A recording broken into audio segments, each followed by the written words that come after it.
Ang bulaklak na itim. Sa bayan ng Laguna, may isang lumang hardin sa likod ng abandonadong kumbento. Matagal nang sinasabing may mga kakaibang bulaklak doon. Mga kulay ube, asul at minsan daw itim. Pero ayon sa matatanda, kapag may namuong bulaklak na itim sa gabi ng kabilugan ng buwan, may kaluluwang humihingi ng hustisya. Si Lyra, isang estudyanteng mahilig sa photography, ang unang nakakita nito. Habang kumukuha siya ng mga larawan ng lumang kumbento para sa kanyang proyekto, napansin niya ang isang bulaklak na kumikislap sa dilim, itim na itim, ngunit tila buhay na buhay. Naengganyo siyang kuhanan ng litrato. Nang i-flash niya ang camera, may sandaling lumitaw sa viewfinder ang mukha ng isang babae. Maputla, umiiyak, at puno ng dugo ang mga kamay. Kinabukasan, nang tingnan ni Lyra ang mga kuha sa kanyang laptop, wala na ang bulaklak sa larawan. Ngunit may kakaiba, ang mukha ng babae ay malinaw na malinaw pa rin, nakatitig diretso sa kanya. Mula noon, nagsimula na ang mga kababalaghan. Tuwing gabi, naaamoy ni Lyra ang matamis, ngunit nakakaduwal na halimuyak ng bulaklak kahit sarado ang bintana. Ang mga litrato sa kanyang cellphone ay kusa raw nagbabago. Lahat ay nagiging kulay abo, maliban sa mga bulaklak na itim na tila gumagalaw. At minsan sa salamin ng kanyang kwarto, nakikita niya ang babae. Nakatayo sa likod niya, may bulaklak na itim sa buhok. Nalaman ni Lyra mula sa isang matandang madre na dati raw, may dalagang hardinera sa kumbento na pinatay dahil pinagbintangang mangkukulam. Ipinagtanggol niya ang mga halaman, lalo na ang mga kakaibang bulaklak na itim na siya mismo ang nagpalago. Bago siya mamatay, isinumpa raw niya na ang bulaklak na iyon ay magiging tanda ng kanyang galit. At sinumang kukuha ng larawan nito ay magiging sisidlan ng kanyang kaluluwa. Binalikan ni Lyra ang kumbento para sunugin ang bulaklak, ngunit huli na. Pagdating niya ron, ang buong hardin ay puno na ng itim na bulaklak, sabay-sabay na bumuka, tila mga mata na nakatingin sa kanya. Sa gitna nito, tumayo ang babaeng nakita niya sa litrato, ngayon ay nakangiti. Kinabukasan, natagpuan ng mga pulis ang kamera ni Lyra sa lupa. Sa huling litrato makikita siya, nakangiti, may itim na bulaklak sa kanyang buhok. Mula noon tuwing kabilugan ng buwan may bagong bulaklak na tumutubo sa kumbento. At kung titingnan mo ng malapitan, may mukha itong katulad ni Lyra. Pagkalipas ng ilang linggo mula nang mawala si Lyra, napansin ng mga taga San Roque na muli na namang nagiging malamig at madilim ang paligid ng kumbento.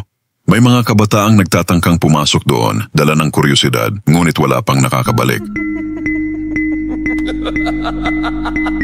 Isang gabi, 4 na estudyante mula sa universidad, Marco, Jessa, Tino at Rina, ang nagpasyang mag-vlog sa loob ng kumbento. Isa sa mga urban legend daw na gusto nilang patunayan ay ang tungkol sa itim na bulaklak na nagdadala ng sumpa.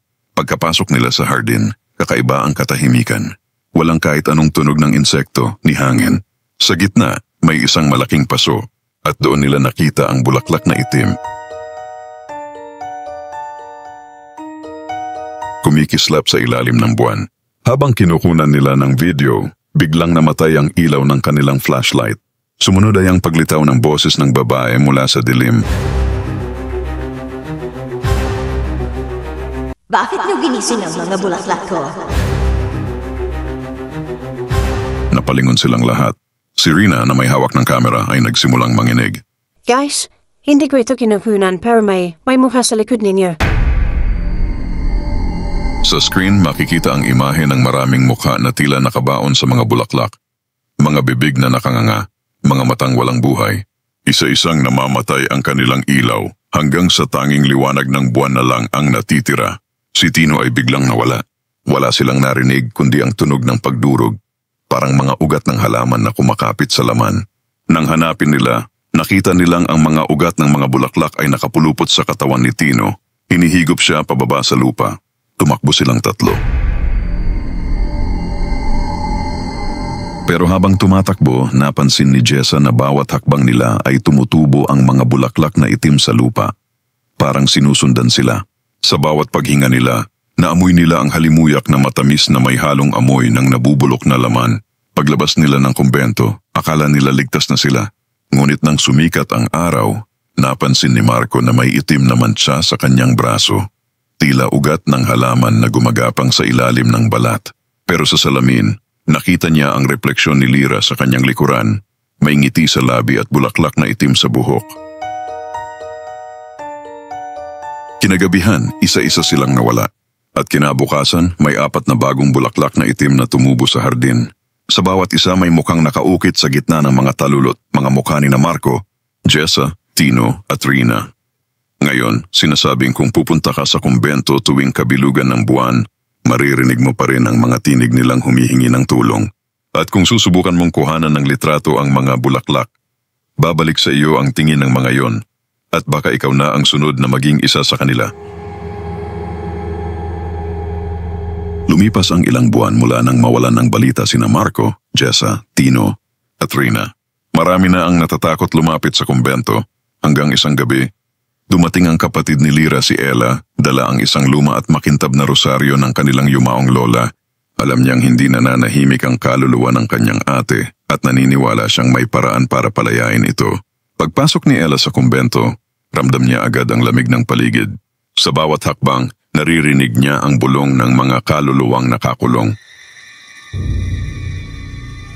Sa gitna ng hardin, namukhaan niya ang mga bulaklak na itim, nangingintab sa ilalim ng buwan.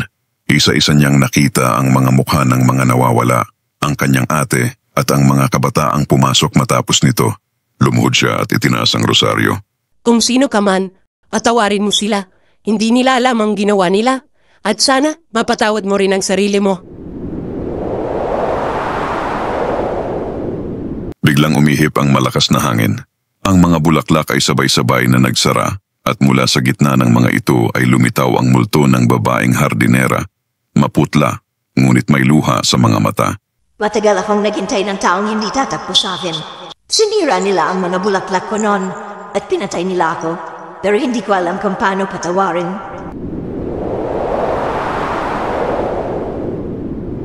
Lumapit si Ella, nanginginig ngunit hindi natatakot. Ang mga bulaklak mong itim ay magaganda. Ngunit ginamit ng galit ang kagandahan nila. Hayaan mong maging tanda sila ng kapatawaran, hindi ng puot.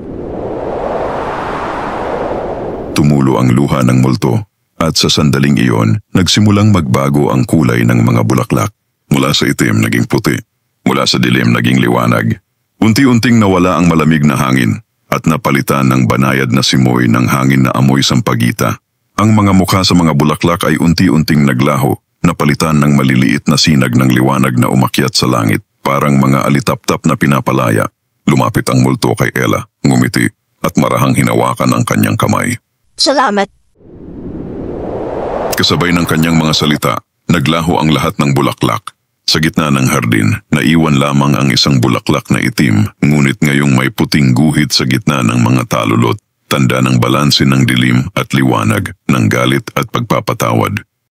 Umuwi si Ella kinabukasan, dala ang larawan ng hardin na puno na ng buhay. At mula noon, wala nang nasumpa pang pumasok sa kumbento. Sa tuwing dadaan ka roon sa gabi, may maaamoy kang banayad na halimuyak, hindi na ng kamatayan, kundi ng kapayapaan. Maraming salamat sa muling pakikinig ng maikling kwento. Kung gusto mo pang makinig ng iba't ibang kwento, bisitahin ang playlist ng Pinoy Horror Movie sa aking YouTube channel. At huwag kalimutang i-subscribe ang Jonas Mini Vlog para updated ka sa bawat kwento.